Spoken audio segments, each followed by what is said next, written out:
Eh bien, chers frères, esprit sans intelligence, comme votre cœur est lent à croire tout ce que les prophètes ont dit, ne fallait-il pas que le Christ souffrit cela pour entrer dans sa gloire?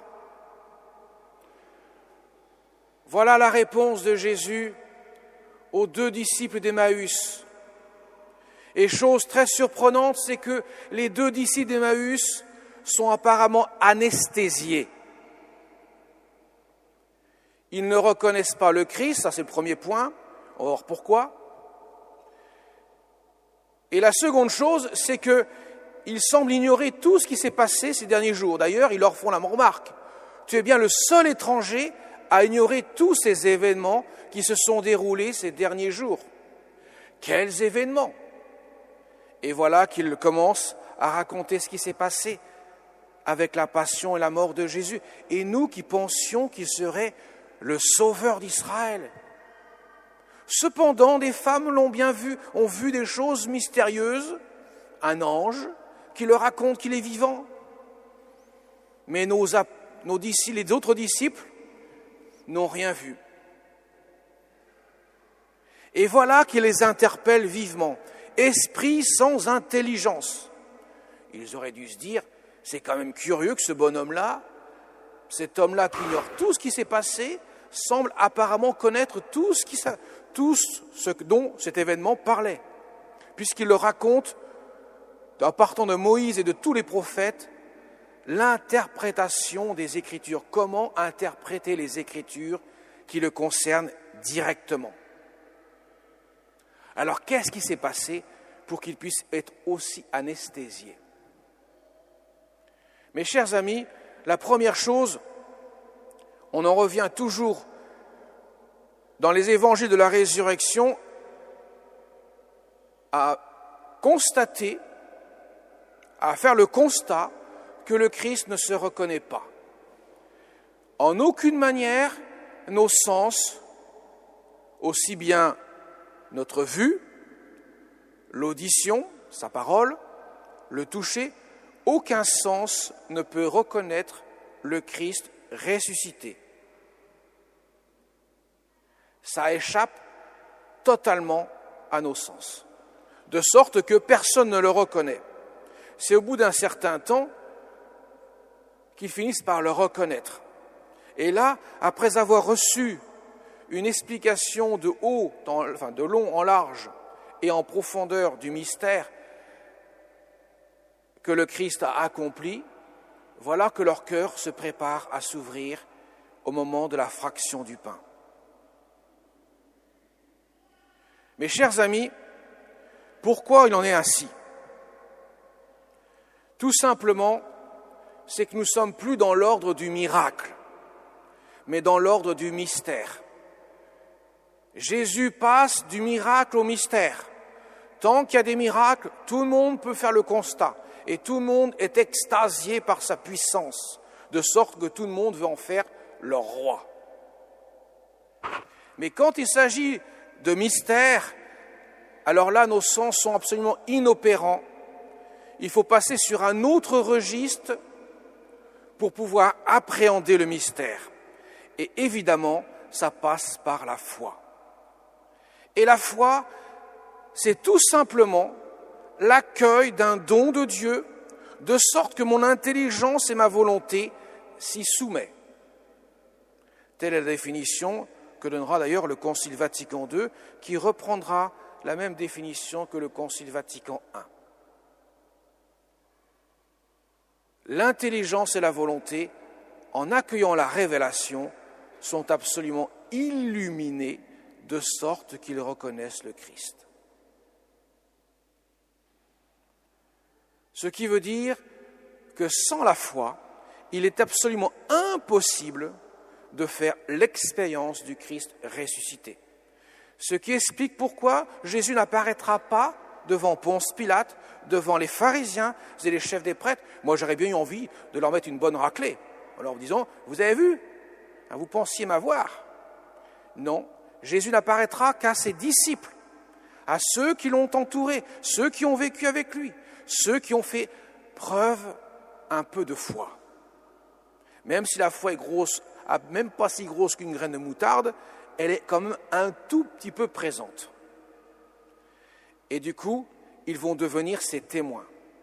Et tout l'enjeu de l'évangélisation va reposer sur le témoignage de ceux qui ont vu le Christ ressuscité parce qu'ils ont eu la foi.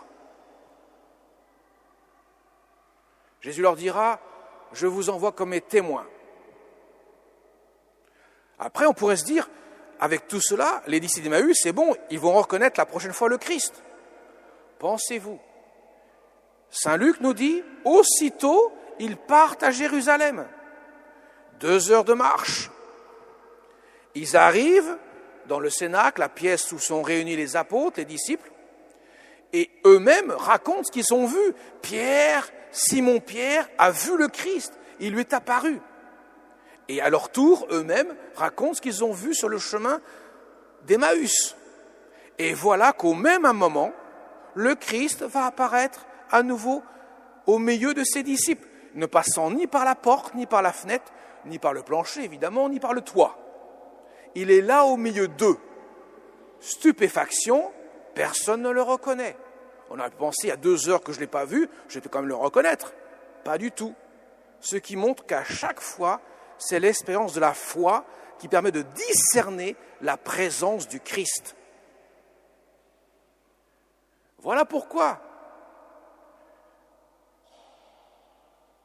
Jésus a dit à Thomas, nous l'avons vu dimanche dernier, « Heureux ceux qui croient en ma divinité sans avoir vu mon humanité. » Vous n'êtes pas plus avantagé parce que vous avez vu mon humanité dans la connaissance de Dieu. Voilà pourquoi Jésus dira à Marie-Madeleine, ne me touche pas. Désormais, ce n'est plus par les sens que tu me connaîtras, par la vision, par l'audition. Non, tu me connaîtras par la foi. Car on ne peut pas me connaître en dehors de la foi. Le Christ nous conduit au mystère de la foi. La résurrection ainsi nous fait entrer dans un mystère. Et il nous demande de scruter les Écritures. C'est ce qu'il a fait avec les disciples d'Emmaüs. Et partant de Moïse et de tous les prophètes, il leur interpréta dans toute l'Écriture ce qui le concernait. Toute l'Écriture parle du Christ.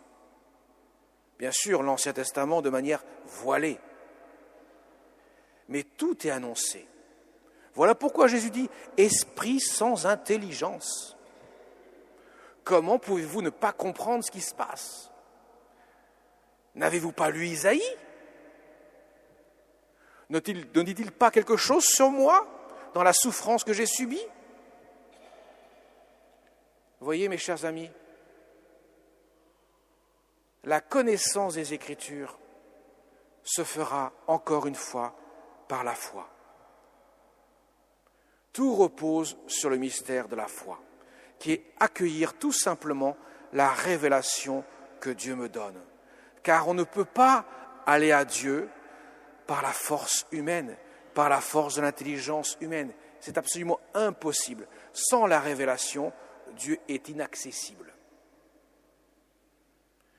C'est pour nous, mes chers amis, concrètement une invitation à grandir dans le mystère de la foi. Car concrètement, dans notre quotidien, Jésus agit. On ne le voit pas avec nos yeux de chair, nos sens, mais par la foi, nous pouvons discerner ce que Dieu nous donne à vivre.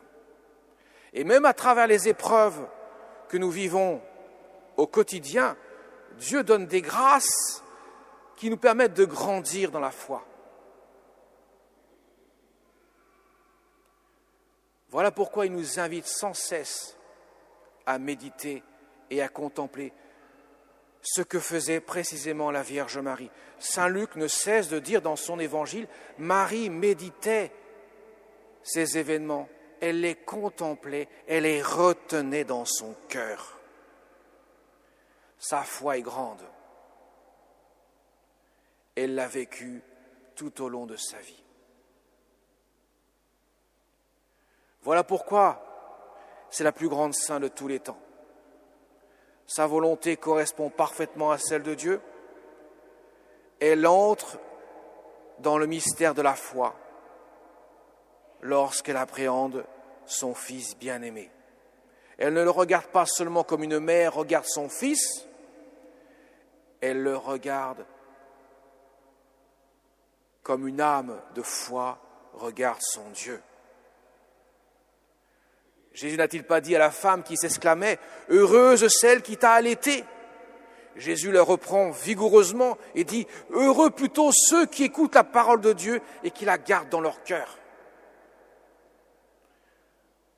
Cela ne veut pas dire pour autant qu'il dédaigne sa mère. Au contraire, il dit sa mère, si elle est ma mère, c'est parce qu'elle écoute la parole de Dieu et la garde dans son cœur.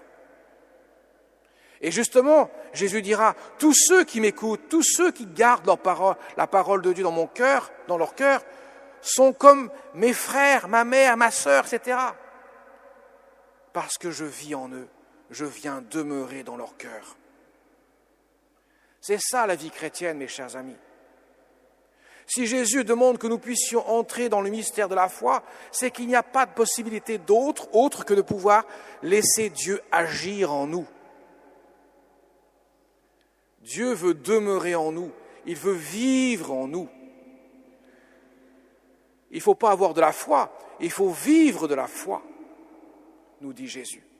C'est ça le sens profond de ce que Dieu révèle dans les Écritures. Alors les apôtres, les disciples, non pour l'instant, ce ne sont que disciples d'ailleurs, ont du mal à porter cela. Cela sera effectif le jour de la Pentecôte, où Simon-Pierre et les autres disciples deviendront véritablement des apôtres. L'Esprit Saint les éclairera leur intelligence et saisiront en profondeur le mystère qu'il leur est révélé. Alors mes chers amis, avec l'aide de l'intercession de la Vierge Marie des Saints, demandons Seigneur de garder les paroles du Christ dans notre cœur, de les faire fructifier, que nous puissions vivre de foi, que nous puissions laisser Dieu vraiment demeurer en nous et que nous puissions ainsi demeurer en lui. Amen.